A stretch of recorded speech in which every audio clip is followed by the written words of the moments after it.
तो चलिए friends, inverse proportion के पहले हम लोग देख लेते हैं अपने टेक्स्ट बुक पे कुछ एग्जांपल्स। जैसे हमारा फर्स्ट एग्जांपल हमने बुक में दिया हुआ है कि कुछ पर्टिकुलर एक क्वालिटी का एक कपड़ा दिया हुआ है, 5 मीटर क्लॉथ दिया हुआ है, उसकी कॉस्ट कितनी है 210 रुपीज।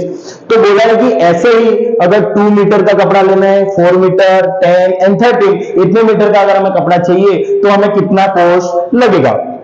तो हम लोग डायरेक्ट प्रोपोर्शन के रूल्स को यूज करेंगे, रिलेशन को यूज करेंगे। फर्स्ट जो क्या होता है हमारा x1 अपॉन में y1 is equal to x2 upon में y2। यहाँ पे हम लोग x1 ले लेते हैं 5 एंड y1 ले लेते हैं 210। तो x1 अपॉन में y1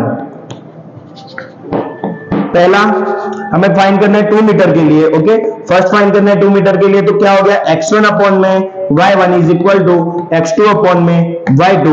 हमारा x1 मैंने अभी बोला कि हमने x1 ले लिया 5 y1 ले लिया हमने 210 इज इक्वल टू, अब x2 हम लोग ले लेंगे 2 एंड y2 ले लेंगे y2 है क्योंकि हमें इसका कॉस्ट फाइंड करना है। तो यहाँ पे आपको पता ही है ये यहाँ पे 210 का इधर मल्टीप्लाई हो जाएगा 2 के साथ एंड जो y2 है वो 5 के साथ चला जाएगा। तो यहाँ हो जाएगा 5 multiply y2 is equal to 2 multiply 210।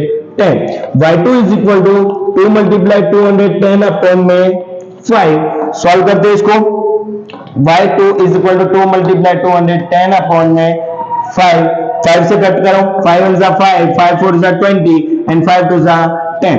y2 is equal to 2 multiply 42, तो y2 इज इक्वल टू 42 का मल्टीप्लाई 2 से करो 84 रुपीज। ओके, तो 2 मीटर का अगर आपको क्लॉथ उसी तरीके का 2 मीटर आपको क्लॉथ लेना है तो उसका कॉस्ट कितना हो जाएगा हमारा 84 रुपीज। सेम वैसे हम लोग अगर 4 का फाइंड करें तो सेम x1 अपॉन में y1 is equal to x2 upon में y2। x1 हमारा हो गया 5 अपॉन में 210 इज इक्वल टू x2 हमारा हो गया x3 and y3। Okay, x3 हो गया हमारा 4 एंड y3 ही रहेगा, इसको ये इसके साथ चला जाएगा और 210 का मल्टीप्लाई 4 से होगा तो आंसर होगा 5 multiply y3 is equal to 4 multiply 210। y3 is equal to, ये यहाँ पे मल्टीप्लाई में है, अगर इस साइड हम लोग ट्रांसफर करते हैं तो ये डिवाइड में हो जाएगा 4 मल्टीप्लाई 210 अपॉन में 5।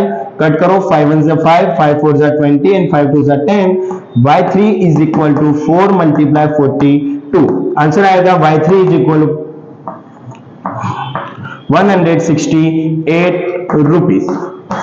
तो उसी क्वालिटी का अगर हमें 4 मीटर का क्लॉथ परचेस करना है तो हमें कितना पे करना पड़ेगा 168 रुपीज। इसी तरीके से आप 10 मीटर क्लॉथ के लिए और 13 मीटर क्लॉथ के लिए आप तय कर सकते हो।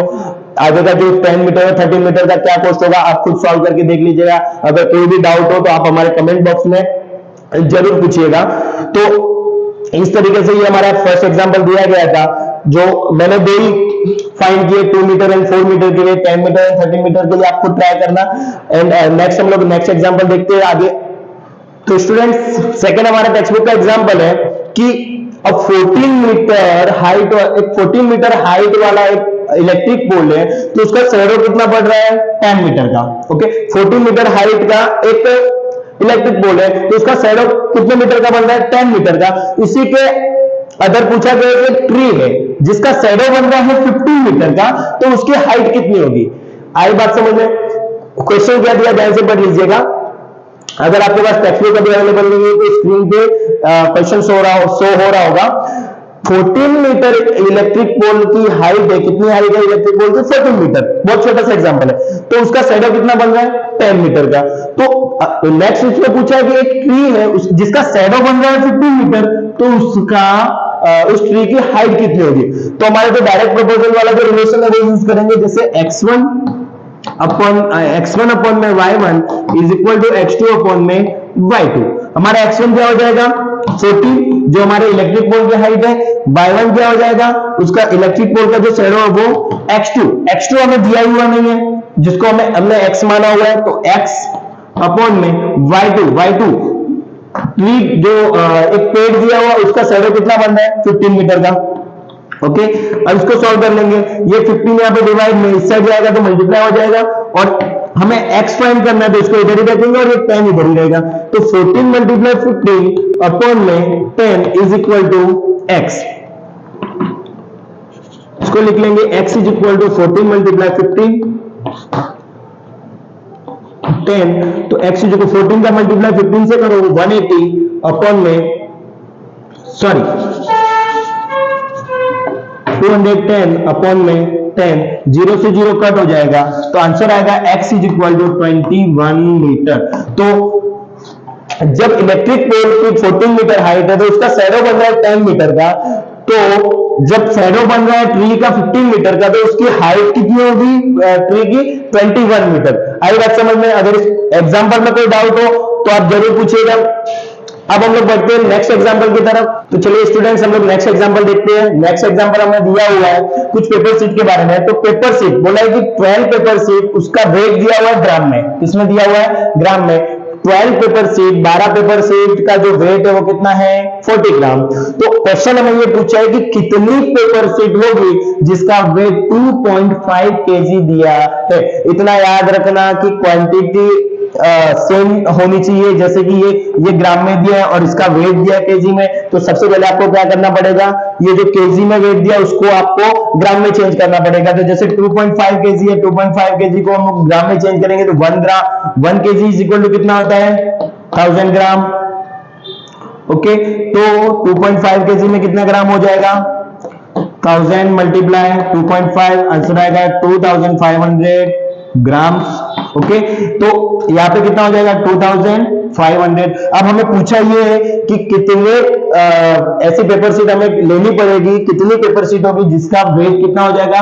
2500 ग्राम। अब आप सोच रहे होंगे कि हम बार बार डायरेक्ट प्रोपोर्शन का ही जो रिलेशन है वो हम लोग क्यों लगाए। तो यहाँ पे देखो क्वेश्चन पहले आप देखो, जैसे 12 शीट दी हुई है तो उसका वेट कितना दिया है? 40 ग्राम, और बोला कि कितनी सीट होगी जिससे उसका वेट हो जाएगा 2500 ग्राम। देखो यहाँ पे 40 ग्राम वेट था पेपर शीट का, यहाँ पे कितना वेट है? 2500। अगर हमारा पेपर शीट का वेट बढ़ गया है तो पेपर शीट भी बढ़ेगी। ऐसा तो है नहीं कि 12 पेपर शीट पे ही 2500 ग्राम का वेट हो जाएगा, नहीं होगा। 12 पेपर शीट पे कितना वेट है? 12 पेपर शीट पे 40 ग्राम है, तो ऐसा ही पूछा कि 2500 ग्राम पे कितनी पेपर शीट होगी। तो इसमें भी सेम हमारे रिलेशन लगेगा, x1 अपॉन में y1 is equal to x2 upon में y2। x1 कितना हो गया हमारा?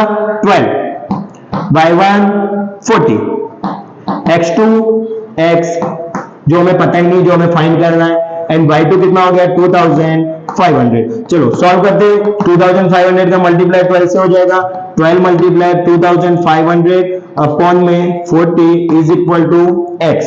0 से 0 कट हो जाएगा, 4 1 जा 4, 4 3 जा 15। तो x इज इक्वल टू कितना आ जाएगा? 3 मल्टीप्लाई 250।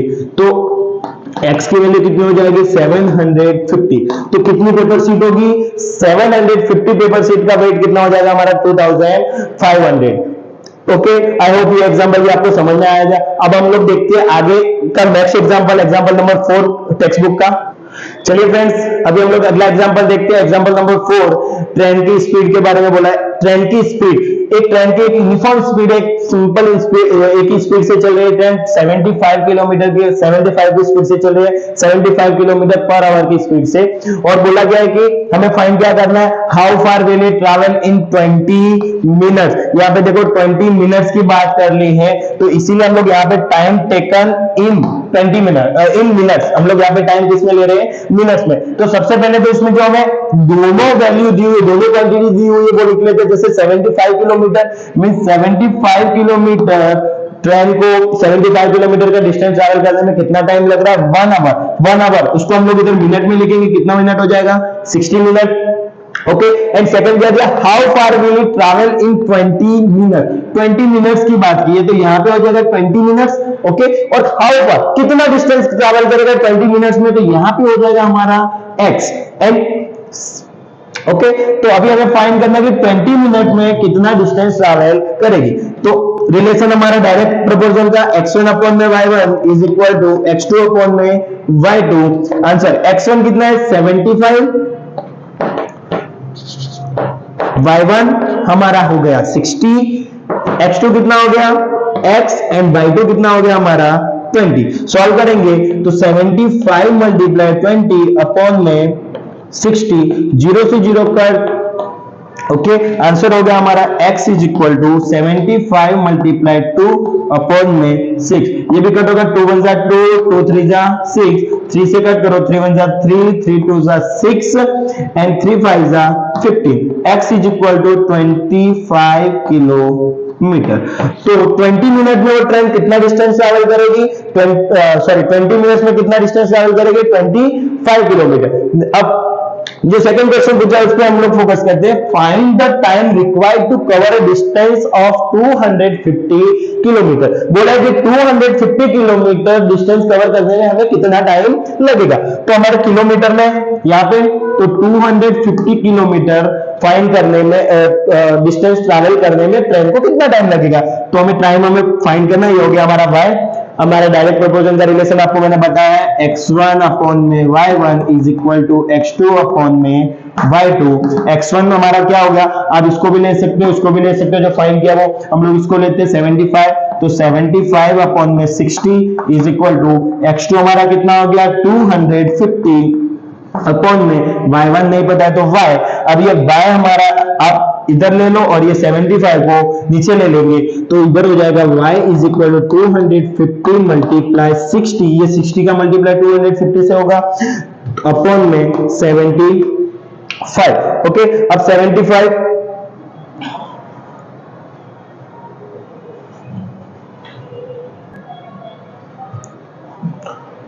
ओके तो इसको हम लोग सॉल्व करेंगे। ये 60 और 75 को कट करेंगे 15 से, 15 4 जा 60 एंड 15 5 जा 75, 5 1 जा 5, 5 5 जा 25 एंड 0, तो y is equal to 50 multiply 4, तो y की वैल्यू क्या आ जाएगी, y इज इक्वल टू 5 4 जा 20, 200 मिनट्स,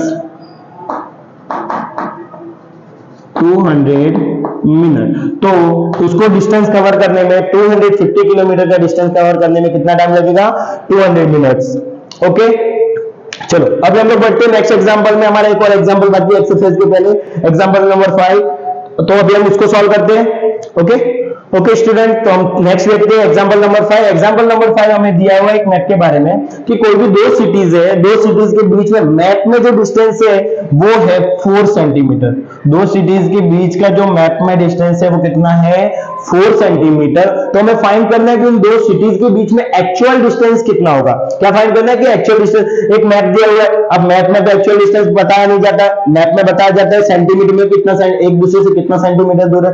तो जो मैप का डिस्टेंस है वो उन्होंने कितना दिया, 4 सेंटीमीटर, और फाइंड करना है हमें एक्चुअल डिस्टेंस। तो हमें इधर देखो लिखा है मैंने, let the map distance is equal to x। हमें जो मैप डिस्टेंस है वो हमने क्या ले लिया, x, वो भी सेंटीमीटर में, एंड अगर वो सेंटीमीटर में ले रहे हैं तो एक्चुअल डिस्टेंस भी हमें किसमें लेना पड़ेगा, सेंटीमीटर में। ओके हमें फाइंड करना है एक्चुअल डिस्टेंस।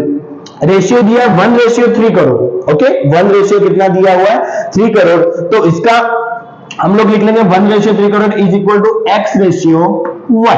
ओके अब रेशियो में दिया हो तो इसको हम लोग अपॉन में लिख सकते हैं, 3 crore is equal to x upon में y। ओके हमने क्या बोला है कि x हमने किसको लिया है, मैप के डिस्टेंस को। तो हमारे मैप का डिस्टेंस कितना दिया है, टू सिटीज के बीच में 4 सेंटीमीटर, तो इसको हम लोग x मान लेंगे और हमें y हमें क्या करना है, फाइंड करना है।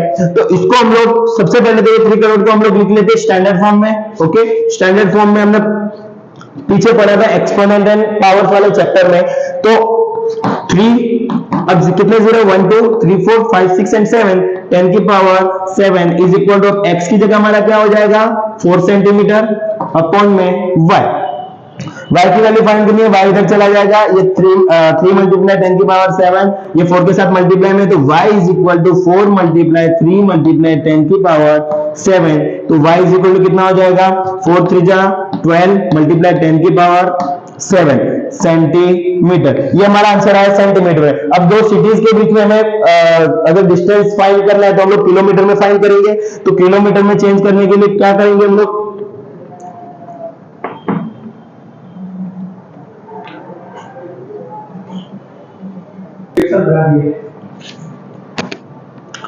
ओके चलिए अभी इसको हम लोग किलोमीटर में चेंज कर दे। y is equal of centimetre को जब किलोमीटर में चेंज करना है तो हम लोग डिवाइड करेंगे 1 लाख से। Okay y is equal to 12 multiply 10 की पावर 5 मल्टीप्लाई 10 की पावर 2। ये हमने चेंज कर लिया क्योंकि नीचे भी हमारे पास 10 की पावर 5 बन गया। 1 लाख को हम लोग 10 की पावर 5 लिख सकते हैं। 10 की पावर 5 एंड 10 की पावर 5 कट हो जाएगा, बचेगा y is equal to 12 multiply 10 की पावर 2। 10 की पावर 2 मींस 100। ओके तो y is equal to 1200 kilometre. तो जो मैप में जो हमारा जो डिस्टेंस था 4 सेंटीमीटर का दो सिटीज के बीच में, वो हमारा एक्चुअल डिस्टेंस कितना हो गया 1200 किलोमीटर। ओके आई होप आपको ये वाला जो डायरेक्ट प्रोपोर्शन वाला जो टॉपिक है आपको समझ में आया होगा। ऐसे ही वीडियोस देखने के लिए आप हमारे चैनल ज्ञान संजीवनी फर्स्ट को सब्सक्राइब कीजिए, वीडियो को लाइक कीजिए, वीडियो को शेयर कीजिए। Thank you.